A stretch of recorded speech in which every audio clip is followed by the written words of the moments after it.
Am I the a-hole for not lending money to my colleague and saying it's not my fault she has many mouths to feed? I, female, 25, and my colleague Angela, female, 27, were teammates until I got promoted and receive higher salary. We do not talk much. She has her own circle of friends within the office and I have mine, but we shared common interest, Korean drama and movies, and most of our topics are about anything Korean until recently she started telling me about her problems. I am single, no partner, no kids. While she is married with 3 kids, 3.5 male, 2 female, and a 6-month-old male. Her husband doesn't have a job and is the one tending to their kids. They had a food poisoning incident at home and all her kids needed to be rushed to the emergency as they kept vomiting, had fever. She then went to me to borrow money. That time, I lent her as I understood the urgency and it involved her kids' health. She paid it on her promise date, which was great. And then the borrowing continued. She messaged me 2 weeks after the emergency that she now needs to borrow because what she had at the moment was not enough for daily needs until the payday.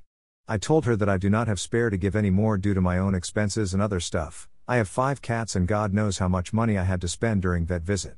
But I offered to share my packed lunches if she liked. I could pack bigger portion for the 2 of us. She said she didn't want to.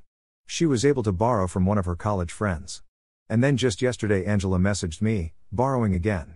She said she's short on rent payment. I said I don't have extra to spare. She said she understood.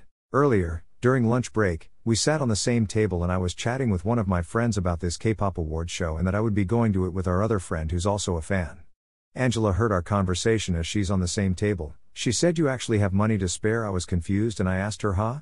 She answered, you said you don't have extra money to let me borrow so my family can keep our place and be able to eat. All our friends on the table were confused. Angela added, I am also a fan of Korean groups but I would never prioritize it over the human basic needs. I got really upset and lashed out. Look here, you chose to have many children to feed, and it's not my fault. I don't bear responsibility on your family. And this K-pop concert ticket is a need for me. She called me an insensitive bitch and that I don't understand because I'm not a mother. To which I answered, your kids aren't my kids.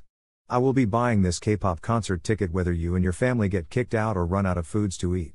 Your family is not my responsibility. She walked out and cried.